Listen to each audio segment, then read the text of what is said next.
Howdy folks, I do hope you're all having a good one. It's Friday, the weekend is almost upon us, and with it, another World of Warships video with Rear Admiral Jingles. This is the homeless dude. Yep, he's back. Well, I say he's back.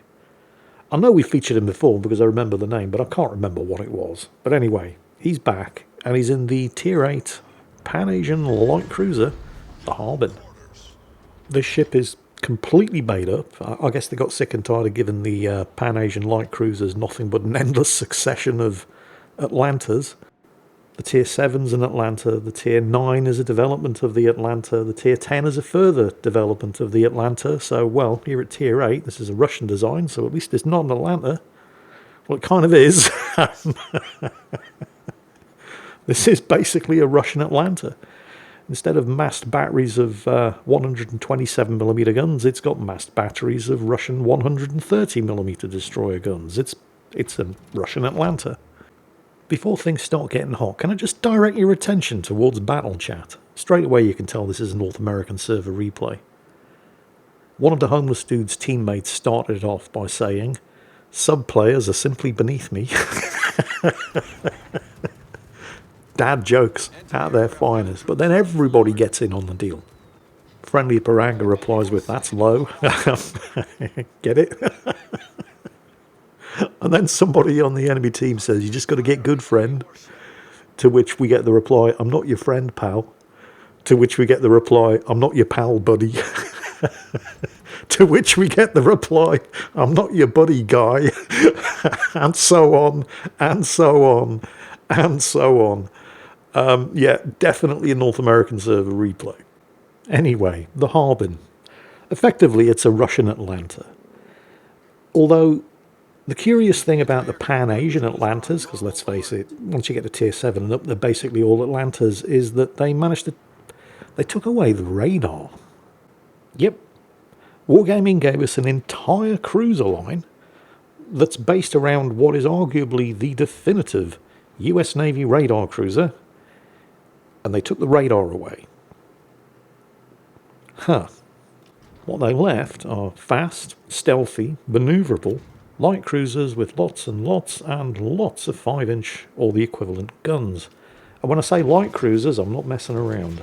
The armour on these things is so bad, you can be overmatched and citadeled from any angle by armour-piercing shells with a calibre of 229mm or higher. So, on the bright side, at least not heavy cruisers, and certainly not other light cruisers, but some cruisers and every battleship you're likely to face.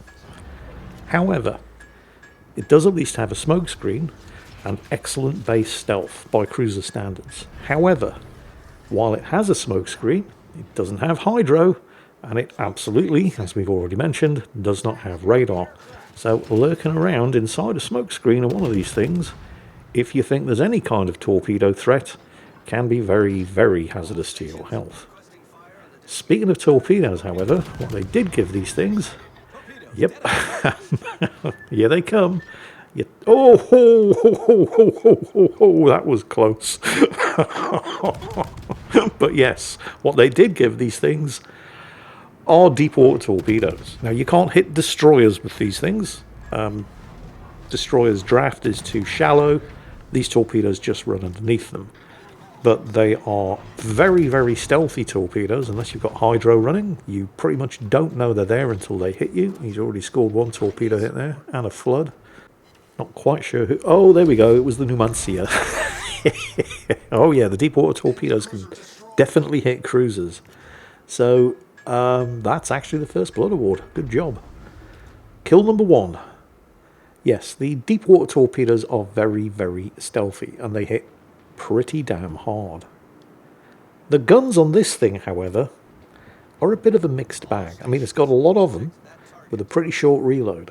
But the high explosive shells on these 130mm Soviet naval batteries, they're kind of shit. Bad armour penetration, and not very good alpha damage. This is a double carrier game, by the way. Yes. The enemy team have a Lexington and the Kaga over there. I was initially thinking, what the hell is the Kaga playing at? But actually, that's not an incredibly dumb thing that he's doing there. What he's trying to do is park up behind that big old island in order to recycle his strike aircraft as quickly as possible. And as long as he can get in there without dying, and he's managed to get in there without dying, that's actually a fairly smart move. It does make a pleasant change to see a carrier player who doesn't just lurk around the back of the map the entire game. Unfortunately, he's on the enemy team, and he's also a cargo. Those things have virtually unlimited supply of aircraft. It really does not matter how many of those things you shoot down. There are always more. But anyway, the guns on the Harbin. 10 of them, which is good. Reload of around about 5 seconds, which is, it's not bad, it's alright. The downside is the amount of damage that they do, and of course, the pretty bad armour penetration. Each of the high explosive shells, at best, is going to do less than 2,000 damage. Even if you get a penetration. If you don't get a penetration, the best you can hope for is a fire. However, 10 guns with a 7% chance of setting a fire on target, you do tend to get a lot of fires with these things. The armour-piercing shells, they do more damage, although not that much more, 2,500, but you need to get a citadel for that to happen. They're best used against broadsiding light cruisers, or if the high explosive isn't getting the job done. Like, for example, when you're shooting at a Russian battleship like the Vladivostok over there and you can't penetrate its deck armour and maybe the superstructures become damage saturated, you might have a bit better luck with the armour piercing, although obviously you won't be setting any fires. Your chief source of damage in this thing, of course, is going to be either the fires that the 130mm high explosive sets, or the deep water torpedoes, because the torpedoes are very, very good. It's got 4 launchers, 2 triple launchers on each side, and the Harbin also comes with a torpedo reload booster. Oh, that's going to hurt. Yep, that. Okay, it didn't citadel him, but it still hurt. Yeah. 16-inch armour piercing. Theoretically, can citadel this thing from any angle. The homeless dude's decided he's not going to tempt fate anymore. There goes the smoke screen. And of course, the benefit of having 5-inch caliber guns is it doesn't really matter how close you are to your target. You switch to the armour piercing there. You can see how these guns really struggle against a battleship. The armour piercing isn't doing that much better. Back to the high explosive, trying to get more fires set, and he does get one. But yeah, with destroyer caliber guns like these, even in a cruiser, you can pretty much get as close as you like to your target. You're not going to get spotted while firing. Of course, doing something like this against a battleship that has hydro, like a German battleship, would be absolutely suicidal, but it's not a German battleship, it's a Vladivostok. It's Russian. And it's dead. Which is nice. This battle is extremely close, by the way. The kills are even. Both teams have 2 cap circles. Although the homeless dude's team, and yes, the scores are reversed, replay bug, they are about 100 points ahead thanks to an early cap advantage. He's looking for a torpedo strike on the Massachusetts on the other side of the island over there, but you can see the torpedo aiming indicator. It's not coming in. The Massachusetts is not falling for that old gag. In fact, he's backing up. The Bismarck who's with him, however, yeah, he is. Alright. Not perfect aim, but what else are you going to do with the torpedoes? Off they go. And he clearly doesn't want to be caught sitting here when the Massachusetts and or the Bismarck comes around the corner. There goes the torpedo reload booster. So that's 12 torpedoes on the way, which isn't bad. And the homeless dude just got the "fuck off and leave me alone, you CV bastard" medal. Technically, I believe the award is referred to in the game files as the Air Defence Expert Award for shooting down 35 enemy aircraft. But they were cargo aircraft, so it doesn't matter. Oh, hello, there's the other carrier for Yorktown. Oh, wait for it, you're going to love this. When I say love, yeah, I mean the opposite of that. So, they've lost sight. Okay, it's back up. It did momentarily pop behind the island, but then the Ipiranga that he's with caught sight of it again. So carriers have automatic damage control that lasts an entire minute, making them virtually impossible to set fire to. I mean, you can set them on fire, but then they just instantly extinguish it, and then you can't set them on fire again for another minute.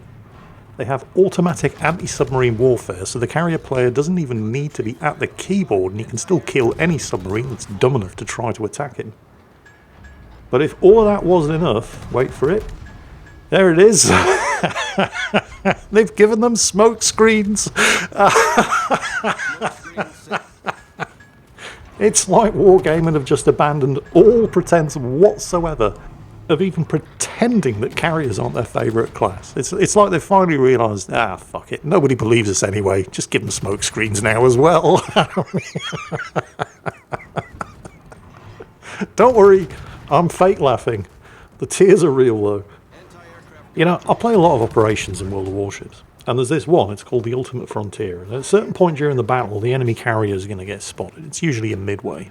And if I'm playing a battleship, I used to try to pre-position myself, because when it's initially spotted, it's stationary, it's a sit and duck. And I'd be there with 16 or even 18-inch armour piercing, preloaded, waiting for this thing to get spotted so I could unload a salvo on it. Complete waste of time. 30mm of deck armour, maximum range, shots are coming in from directly overhead, so basically the perfect angle for armour piercing shells. 90% of those shots are going to ricochet. Battleship caliber armour piercing against 30mm of deck armour. And it would happen so regularly that eventually I just gave up trying to get the carrier early on in that particular match. Oh wow, look at that, the Yorktown's on fire. And there goes the automatic damage control. Let's see you automatic damage control these. 6 deep water torpedoes ought to do it. Yeah, hey, there it is. Right. You know, back in the early days of this game, a carrier couldn't actually launch aircraft if you'd set it on fire. Because a carrier can't launch aircraft when it's on fire. Don't worry, they fixed that. They just made it impossible to set them on fire. Well, like I said, it's not impossible to set them on fire. You can set them on fire, and then you get 1 tick of fire damage, and then the automatic damage control kicks in. That, however, is going to be very, very important in this particular match. Don't worry, you'll know it when you see it. I do apologise, by the way, for the Iparanga that the homeless dude is cruising around with here. I mean, not that he's a bad player or anything, but and I don't know if it's been winding you up as much as it's been winding me up throughout the course of this battle, but he's constantly spamming the chat commands, which isn't necessarily a bad thing. It's just he's been constantly spamming the chat commands, asking for things that the homeless dude is already doing anyway. Like provide AA fire support. Well, he's been providing AA fire support the whole time he's been with you. Look, he's got no charges of defensive fire left. He's shot down 67 aircraft. Not that it made a whole lot of difference, of course, because those were mostly cargo aircraft, which are really, really easy to shoot down. They just come at you in absolutely massive and inexhaustible squadrons. He's been yelling, concentrate fire on that target. What, the Yorktown that we are both attacking? Yeah. Oh, watch this. You are never going to see this happen again. There's the cargo. Low health. Shots out. High explosive. Wait for it. Wait for it. There's a fire. Boom, it's dead. You just saw a carrier in World of Warships die to a fire. It wasn't the high explosive shells that killed it. It was the fire set by the high explosive shells that killed it. He got 1 tick of fire damage before the automatic damage control kicked in, and that was enough to end the cargo. Treasure this moment. You are never going to see it again. So that's even the kills. More importantly, it's killed a carrier. Also, the team are still ahead on points, and the homeless dude and the Iparanga over there, the one who keeps spamming completely redundant commands in chat. Hey everybody, doing that thing. Do that thing. Yeah, that guy. Well, the two of them have just managed to flip the cap circle over here at Delta, so they now have 3 caps. However, the other friendly Iparanga is committing the cardinal sin of giving a nice big flat broadside to the back end of a Massachusetts, who only has the 3 guns in the rear turret available to fire because he's not broadsiding the Iparanga, but, well, at that kind of range with that kind of angle, 3 guns is all it takes. So they are now once again behind on kills, although still ahead on points and still with a 2 cap circle advantage. The homeless dude trying to get some more fires set. Oh, and there's a Benson. And the Bismarck's gone undetected. And the enemy team do also still have a submarine. Now, unfortunately, I mean, the Harbin's a good ship, but the thing about these Pan-Asian cruisers is that they don't come with an awful lot of utility. And by that I mean no radar, no hydro. On the bright side, and I do feel kind of dirty for saying this, the Massachusetts, which does have, on paper, very, very impressive air defences, just learned the hard way the actual value of those very impressive air defences at the hands of the friendly Lexington. The enemy Bismarck is trying to flip the cap at Bravo, but he's got rocket attack planes coming in from the Lexington, so he has to keep moving, and he's just been forced out of the cap. Meanwhile, the homeless dude is begging the carrier, please, please, please, spot the Benson.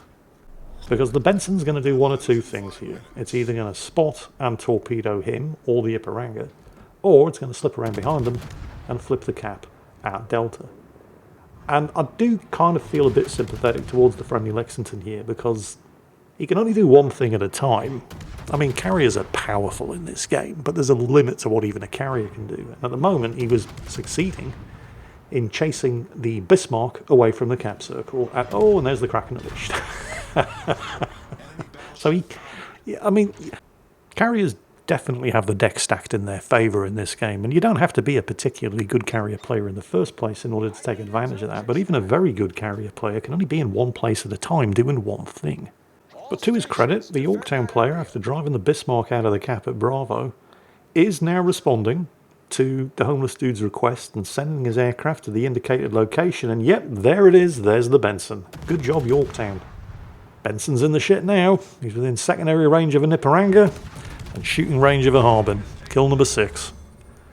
Which puts the team at 938 points, with slightly more than 3.5 minutes to go. The only thing remaining on the enemy team is the submarine.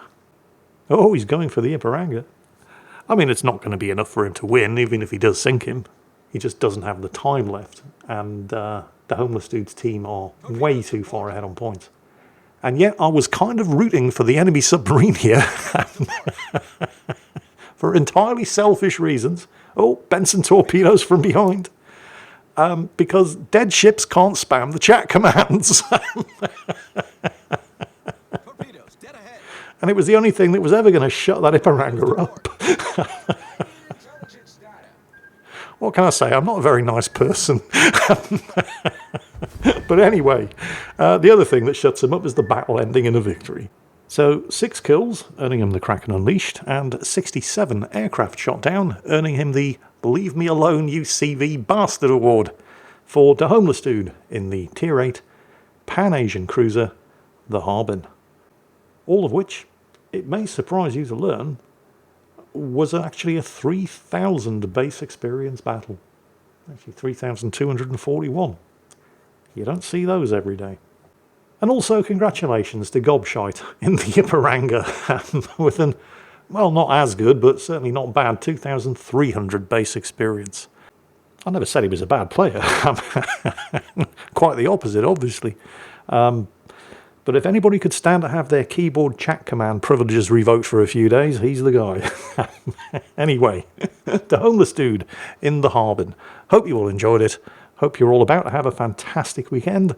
And as always, take care. And I'll catch you next time.